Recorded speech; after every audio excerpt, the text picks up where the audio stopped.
Roadway solutions India infra limited विरोधात आंदोलन. Advocate Prasenjit Waghmare यांची आक्रमक भूमिका. कामगारांचे 4 महिन्याचे थकीत वेतन तात्काळ देण्यात यावे या मागणीसाठी roadway solutions India infra limited विरोधात जोरदार घोषणाबाजी करत तीव्र आंदोलन करण्यात आले आहे. आंदोलनाचे नेतृत्व सामाजिक कार्यकर्ते ॲडव्होकेट प्रसेनजित वाघमारे व धम्मा गोपाळे यांनी केले.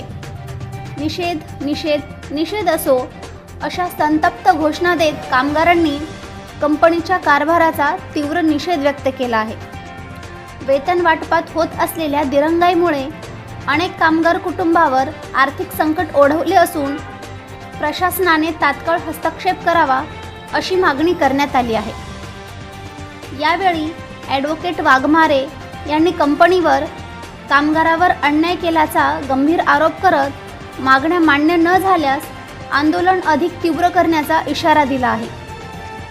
जिल्हाधिकारी कार्यालयासमोर काही काळ तणावपूर्वक वातावरण निर्माण झाले होते.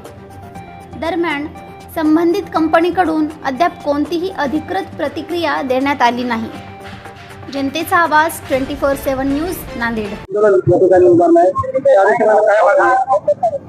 आपल्या माध्यमातून आम्ही प्रशासनाला वेळोवेळी जागृत करून या कामगारांच्या वेतनाच्या संदर्भात विषय मांडलेला आहे.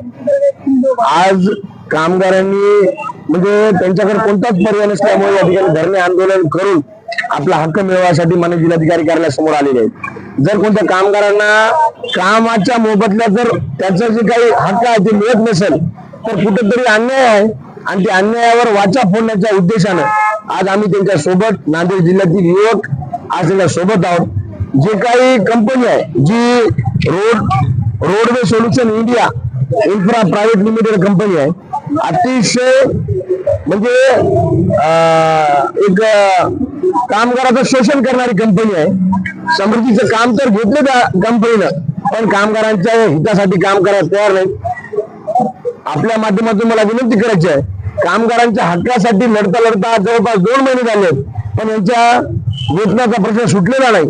हे कामगार आज रस्त्यावर आलेले आहेत, लोकशाहीने धरणे आंदोलन करायचे. उद्या हेच कामगार आता रस्त्यावर उतरून या कंपनीचं काम तर आता बंद करणारच आहेत, पण त्यांचा हक्क मिळवल्याशिवाय ते कामगार आता जाणार नाही. अनेक दिवसापासून आपण आयुक्ताकडे चाललात, काय मागणी? यासाठी आम्ही सहाय्यक कामगार आयुक्ताकडे बी जाऊन आलेलो आहोत की कामगारांच्या संदर्भात त्यांच्याकडे अधिकार आहेत. त्यांनी कंपनी मालकाला तशा प्रकारचे आदेश देऊ शकतात, पण कंपनी मालक त्या ठिकाणी येऊन फक्त बोलून गेलेला आहे. कामगाराचा वेतनाचा प्रश्न सोडवलेला नाही. आज 10 दिवस झाले कामगार आयुक्तांना भेटून, पण कामगारांना न्याय मिळालेला नाही. आता जिल्हाधिकारी साहेबांकडे आमची विनंती राहील किंवा त्यांनी तर कुठेतरी मध्यस्थी करून या कामगारांना न्याय मिळवून द्यावा. भूमिका काय तुम्हाला कोणत्या डिपार्टमेंट कडून काय काय रिस्पॉन्स मिळालेला आहे ते सविस्तर सांगा. या ठिकाणी आम्ही आतापर्यंत कामगार आयुक्त कार्यालय शिवाजीनगर, जिल्हाधिकारी साहेब, MSRDC या सर्वांना पत्रव्यवहार केले आहे. यांच्याशी प्रत्यक्ष भेटलेलो आहोत, पण आतापर्यंत आम्हाला कुठेही चांगला पॉझिटिव्ह रिस्पॉन्स भेटला नाही. आज कामगारांची अवस्था एकदम म्हणजे दैनीय अवस्था आहे. अन्न, वस्त्र आणि जे काही एकदम मूलभूत जे हक्क आहेत त्यापासून ते आता दूर जात आहेत. आणि जर हे वेळ आता हे आणण्याचं काम ही कंपनीने केलेलं आहे. या कंपनीवर लवकरात लवकर जिल्हाधिकारी साहेबांना या ठिकाणी बंदी घालावी आणि कामगारांच्या जे काही हक्काचं पेमेंट आहे त्याला मिळवून द्यावं आणि या कंपनीला ब्लॅकलिस्ट करावं ही अशी आमची विनंती आहे.